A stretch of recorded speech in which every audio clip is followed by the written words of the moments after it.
সবাই কেমন আছো? আশা করি সবাই খুব ভালো আছো। আমিও ভীষণ ভালো আছি। আজকে চলে এসেছি তোমাদের সাথে নতুন একটা ভিডিও শেয়ার করব বলে।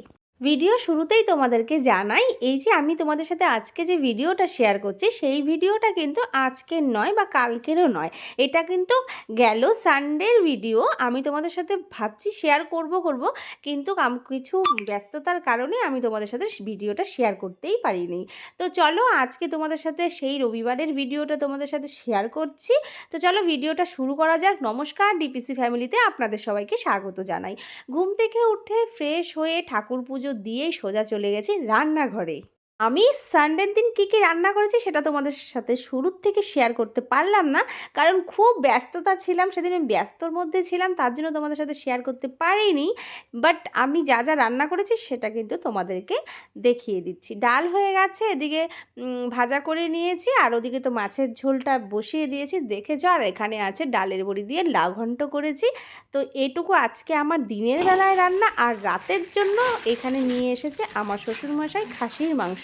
তো আমি খাসির মাংস রান্না করব না, এই খাসির মাংসটি আরেকজন রান্না করবে, যে আমার ভীষণ প্রিয় একটা মানুষ। তো আমি এখন ঢেকে রেখে দিয়েছি। তারপরে আমি দেখো রেডি হয়ে কিন্তু চলে গিয়েছিলাম পাশের বাড়ির এক ঠাম্মার বাড়িতে। কীর্তন ছিল সেই দিন, মানে বৈষ্ণব সেবা।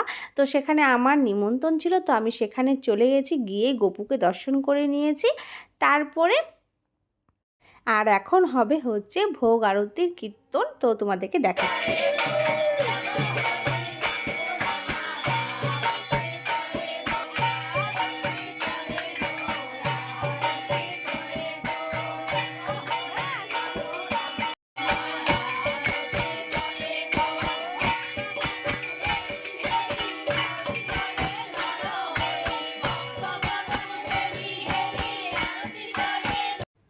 প্রত্যেক রবিবারে আমি যা যা করি, আমি রেডি হয়ে সুন্দর করে সেজে গুজে কিন্তু বের হয়ে পড়ি ঘুরতে। আর রবিবার দিন একটু জঙ্গলে না গেলে ঘুরতে আমার আবার ভালো লাগে না। তার জন্য আমরা রবিবার দিন তো অল্প সময় ছুটি পাই, হাফ টাইম আমার বরের ডিউটি থাকে, তো সেটা করে এসে তারপরে যে হাফ টাইমটা বিকালটুকু আমরা পাই, সেটাতে আমরা দুজন মিলে বিকালে একটু ঘুরতে বেরোয় পড়ি। আর রবিবার দিন না ঘুরলে ভালো লাগে না। রবিবারে যদি ঘুরতে না যাই তখন মনে হয় কী যেন একটা করিনি এরকম মনে হয়। তার জন্য তো ঘুরতে তো যেতেই হবে। তারপরে আমি কিছু ঢং ফং করে কিছুক্ষণ ওখানে মজা আনন্দ করে তারপরে একটু ভিডিও তুলে তারপর অনেক রিলস করে, এই জায়গাগুলো এত সুন্দর লাগে আমার, যে এখানে আমি একটু রিলস করলে আমার ভীষণ ভালো লাগে। তোমরা অনেকেই মনে মনে ভাবো হয়তো যে তুমি কি করো না করো সেটা কি আবার সোশ্যাল মিডিয়াতে শেয়ার করতে হয়। আমার ভালো লাগে তাই আমি শেয়ার। আর অনেকেই আমার ভিডিও দেখে আমাকে ভালোবাসে, তাই আমারও ভালো লাগে আর আমার সময়টাও কাটে।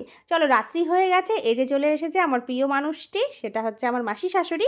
আজকে আমরা সবাই মিলে মাংস ভাত আর হচ্ছে মাছ দুপুরে যা যা রান্না করেছি সেখান থেকেও মাছটা সব রেখে দিয়েছি আমি। তো সবাই মিলে বসে একসাথে রাত্রিবেলায় খাওয়া দাওয়া হবে। খাওয়া দাওয়ার পরে কি করছি সেটাও কিন্তু তোমাদেরকে দেখাবো আস্তে আস্তে। তো এই যে রান্না হয়ে গেল, তার মধ্যে আমার মেসো শ্বশুর চলে এসেছে, নিয়ে এসেছে আম, বললো আমটা একটু কেটে নিয়ে আসো, আমরা সবাই মিলে খাই। আমি কেটে নিয়ে চলে আসলাম। তারপরে দেখো এই যে রাত্রেবেলায় বের হয়ে গেলাম। এখন বাজে রাত্রি 11টা। তো চলো সবাই ভালো থাকবে, সুস্থ থাকবে, সবাইকে টাটা বাই বাই। সবাই বাংলা ভাষা